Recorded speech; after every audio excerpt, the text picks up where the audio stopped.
You mean in terms of, yes. Bank reconciliation? Yes, and financial transaction. Because looking at the records from KMC, basically 90% of the transaction is cash-based. A lot of it. Right?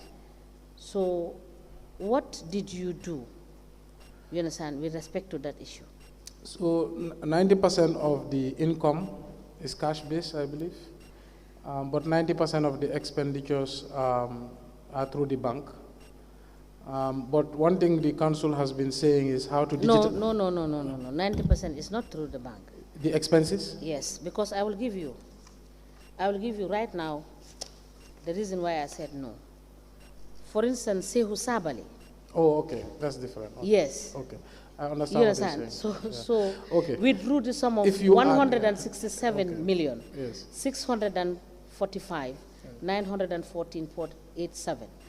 And this is different from, you understand, another total colossal sum that cannot be accounted for because there is cash flow, you understand, transaction, which is not going through the banks. Exactly. So the committee sittings, the council sittings, the daily pays is a large part of council's payments. Those are cash-based. And I think this is what we were discussing here earlier on.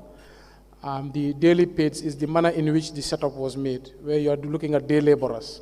But recently we resolved to move all of them to bank at UNA Express.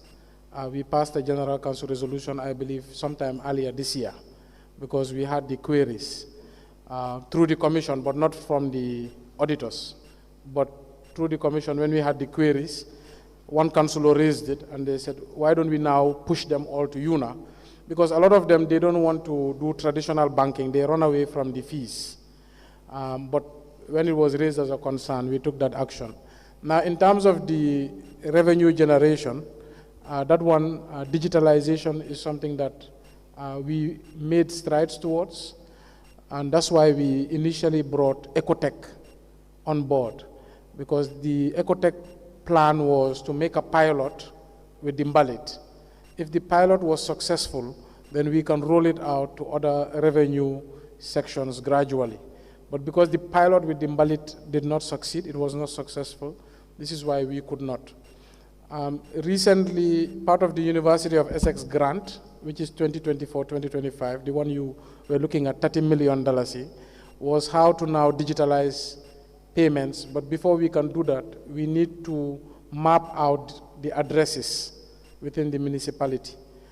Because without the addresses, it becomes difficult to connect somebody's digital payment to the address they reside and the property they're paying rates on behalf. So that's why we brought about that project. But it would be best if we avoided cash-based transactions because the risk is too high. You know.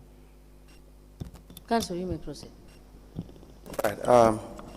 The other issue is in relation to the GPPA compliance review. I'm not sure whether you're familiar with the compliance reviews that I've they seen them, yes. have, yes, every year. Yeah. Now, what is Council's approach in relation to addressing the problems in these compliance reviews? So I think KMC has been told by GPPA verbally and also based on the report that we are the most compliant council, although not perfect. But we've been gradually trying to improve our procurement processes. And like I said, based on the FPAC, when I sat there, I think 3 years back, and they were not happy with the Auditor General's report that some of our procurements, such as fuel and lubricants, maintenance, bulldozing, were not taken to GPPA because council was under the impression that each transaction was below the 500,000, so therefore we can buy from whoever, but they said no. When you accumulate those procurements in the year, they are way above the threshold, so they must be procured via GPPA rules through tender.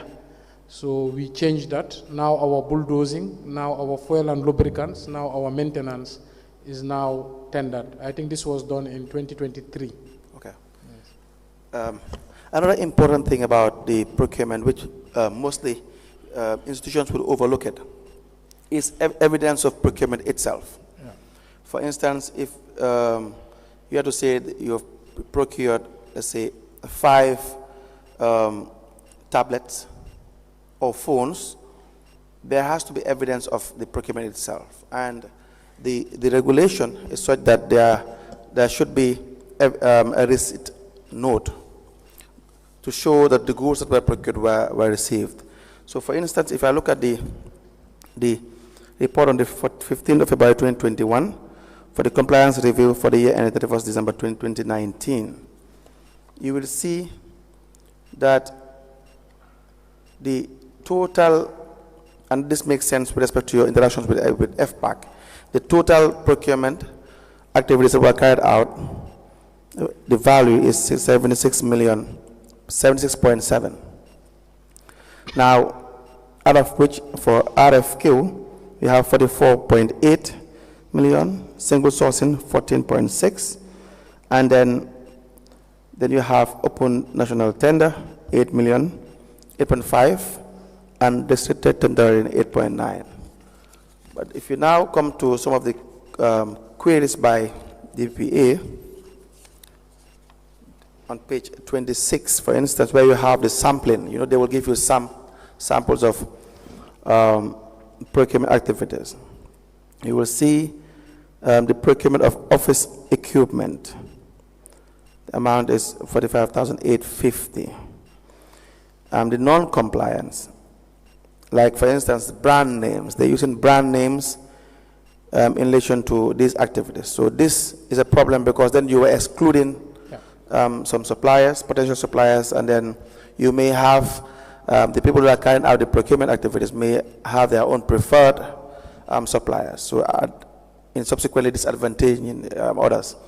The number 2 issue is there was no evidence to show that the item supplied was inspected at the time of delivery due to the absence of inspection committee. Then the last one, which is very important, is that there was no delivery receipt in the file. You have seen that. Which page? 26 Okay. of the December 2019 review. So there was no delivery receipt or delivery note, you can call it. Do you see that? Yes, I see. Now, when you have these reports, do you now verify as council to have a mechanism wherein the committees will verify to make sure that there is no fraud at the level of the procurement activity? For instance, if it is carried out by the SPU, the Special Procurement Unit, or the Contracts Committee, that they don't just take council's money and purportedly buy stuffs without in fact buying them. Yes, so the committee that deals with this a lot is the Accounts Committee. Right. Actually, when I left the commission last week, I believe I arrived at my office and all my furniture was serialized. Right. So they are implementing the fixed asset register. But these are lapses, like you said, that when it comes to the council, we pass it to the corresponding committee. But there should be a delivery note and there should be verification of delivery. Yes. And also, when it is time to auction, because we've conducted auctions every year, you have to now refer to the actual serial number of the item you are auctioning, so you can now account it as salvage value in your books. Yes. But usually, the Accounts Committee is the one who verifies these things. Okay. Yeah, I raise it up because it's a problem for instance, when I see the national audit reports for all the area councils, you realize, for instance, when they say they procured 5 ACs and 10 tablets and so on and so forth. But then the issue now that I have in my head is, but do you have evidence of delivery? For instance, there may be delivery, it's possible, but without the delivery note, one can argue that you don't have evidence of purchasing to show that you have purchased these items or goods. Right. Now, the other issue is in relation to the budget. What is the process of preparing the budget at council? Okay, so actually right now we are preparing a budget. So a few years back, the ministry set up a finance advisory committee where 2 mayors sit on it and represent other councils. I was selected, and the Mansa-Konko Area Council Mayor were selected, and we sit with the Ministry of Finance, the Permanent Secretary, and the Permanent Secretary of Ministry of Lands. And they wanted us to change our budget style. One, they wanted it more realistic, because there's that, of course, mistake with politicians where they create wish lists. I want to do this, I want to do that, and then they develop unrealistic budgets.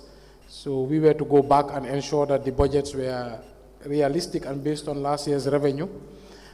Secondly, they also wanted program-based budgeting. So program-based budgeting would be you develop your development budget around programs, but through community consultation. So I believe that started in 2021, somewhere around there. We started budgeting first. The first section, the councillors go back to their WDCs and do consultation. The directors, the department heads go back to their departments and do consultation. Unit heads, and of course the mayor has big ticket items he wants to deliver for the municipality, and he also gives that. And then the finance committee starts the sittings. So the finance committee of council brings the budget together. Once they bring it together, the management first sits on it. Then it comes to the senior management, and they sit on it, and then we present it to the council. And that's the hard part. Right. So yesterday I was not around, but they held the first budget session. I heard it was very messy, because if you are not strong, you cannot manage the opinions. So we usually have 2 or 3 budget sessions. Then we finalize before September 30th and submit to the ministry. The ministry usually takes a very long time before they respond. Okay. So over the years, they usually respond around February of the following year, which is a problem, because then you have to start implementing your budget in January. Yes. So usually then the minister puts his observations or queries. Out of the years, I've seen through the first minister 1 observation and query, and now with this minister, I've seen an observation and query last year, and then we make the adjustments according to their observations and queries and send back to them for the final endorsement of our budget. But all of this should happen before the beginning of the year, so that legally we can implement the budget. But KMC, we send it September 30th, but they never respond up to February, etc. So I think that should be fixed. Very well. Now the WDCs, yes, their own contribution, do they put it in writing? Do you know? So WDCs, their funds is something that we developed at KMC. We pioneered it, but it's a bit difficult. So we started giving our WDCs, I believe, in 2019 or so, around that, 200,000 annually, to prevent them from always coming and bringing odd requests to council so they can implement. The challenge there now becomes the verification and audit. And without a strong internal audit unit, that becomes a challenge. Previously, our internal unit was not very strong, but now we have a strong director. So they must put their project request in writing, submit it to the mayor's office for onward transition to the CEO.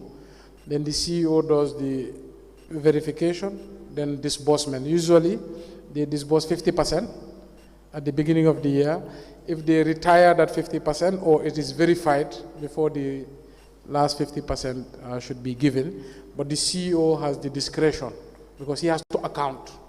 So a lot of the time, there's a lot of fights with him that come to my office, but the story is the same. You have to account for the funds, yes, that are given to you, and there must be verifications before you outsource. So last year, I tried to bring a new system, but I was voted down. Last year, what I was saying was, this WDC issue fund can become very controversial. So what I would suggest, the councillors design their projects, and we set up an implementation committee. And that implementation committee can implement, and then after, the councillor should be interested in the project and not in the funds. But unfortunately, I was voted down in council. That was going to be my next question. Yes. How does council intend to monitor the implementation, because then, but from what we have seen from Basse down, coming up, that if you leave it entirely with the WDCs, there's a high chance that it would not go the way you want. And so if that is the case, probably one can say it is funds wasted through one way or the other, whether it is through fraud or misappropriation of funds, it's all fraud, or just misplaced priorities, you name it. And so without that monitoring mechanism, you keep on giving every year, and then it is more of a routine and obligation on council than actually making sure development is registered.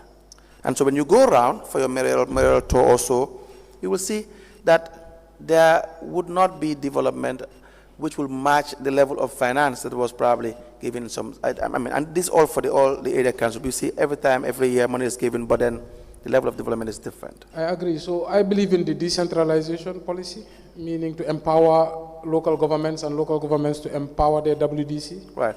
But there's not a deliberate effort to capacitize the local government areas. I am for giving communities some funds to manage and implement community-based projects, but they need the capacity.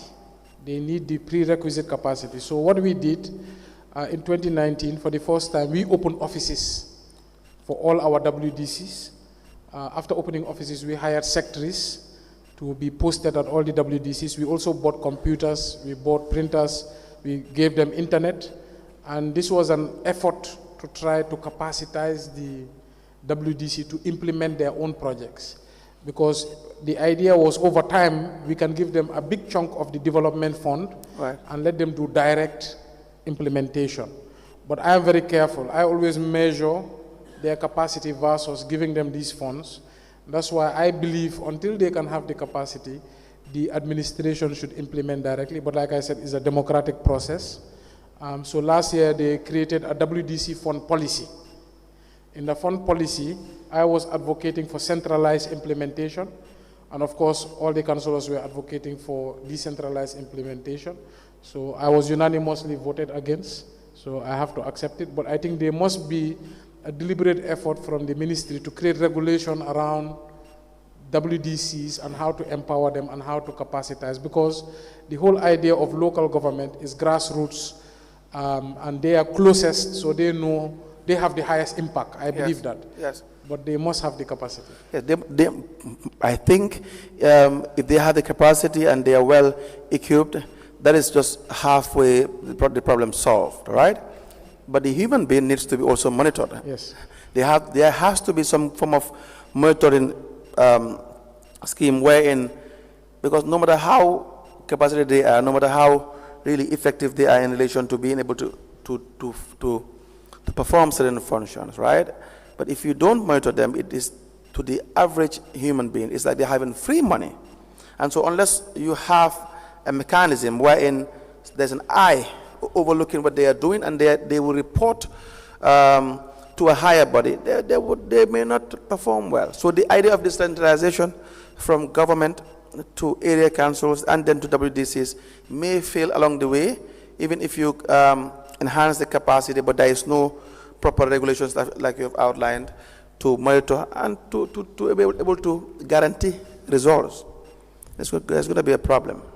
Yes, so one of the issues you have at the WDC level is that the legislator is part of the WDC. Yes. And in many cases, the chairperson of that WDC. Right.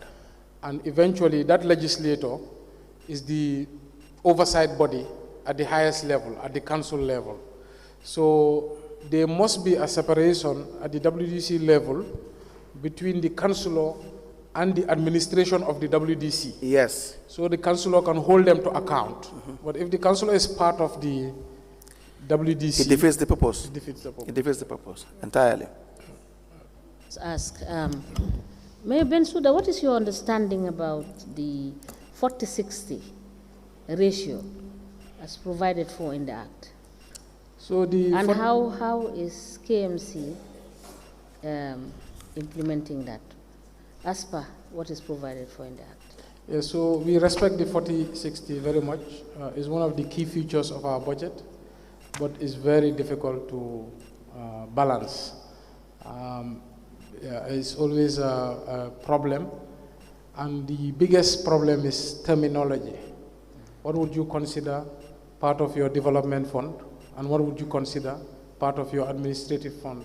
Sometimes the lines are blurred, so definition is a problem there because the act just says 60-40. It's basically just one line, 60 development fund, 40 administrative fund. Then the next challenge now is definition. What could you define as development and what could you define as administration? So that's why there must be more regulation to create the definition of that. But KMC, just yesterday I asked about the 40-60 and they said it's being adhered to. Now something that councils also do, if they are not able to balance the budget, then they exaggerate the revenue. They think that, okay, we are going to try harder next year and try to generate funds here, try to generate funds there, try to generate. But if that fails, your 40% can no longer be 40% because your expenses are fixed. But now your revenue is a projection. So if you are projecting that you may generate more revenue and then you are taking up more staff, you are buying more materials, your 40% will not forgive you. But if you fail to generate the 60%, the admin expenses will be more than what you projected. But realistically, if you look at, based on the documents we have reviewed,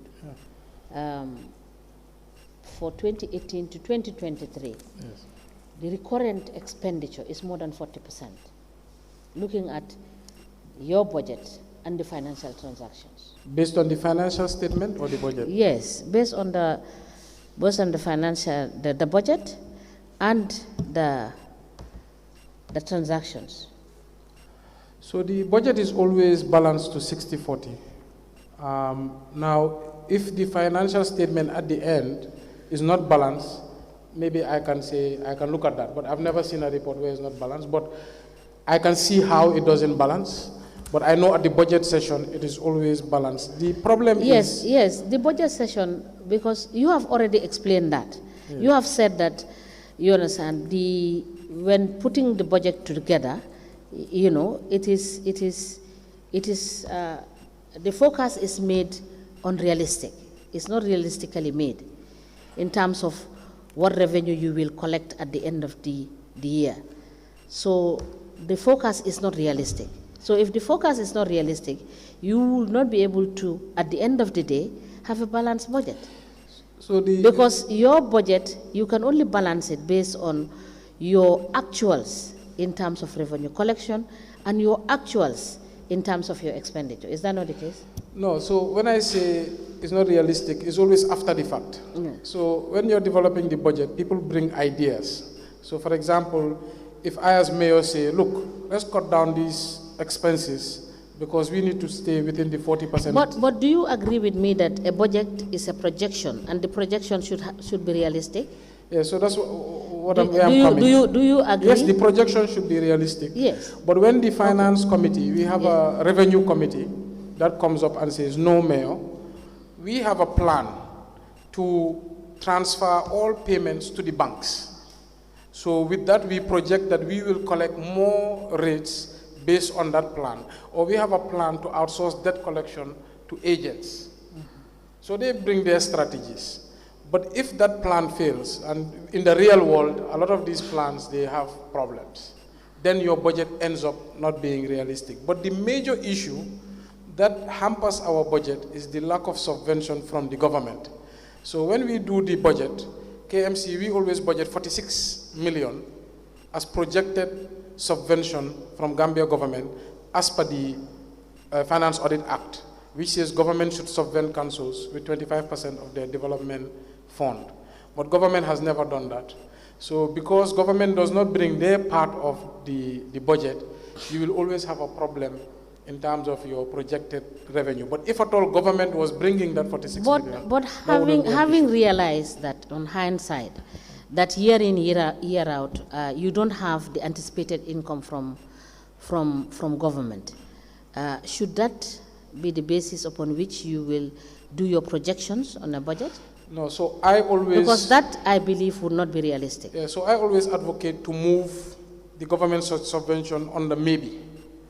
And let's balance our budget based on what we believe we will get versus bringing government in, because then we end up in problems.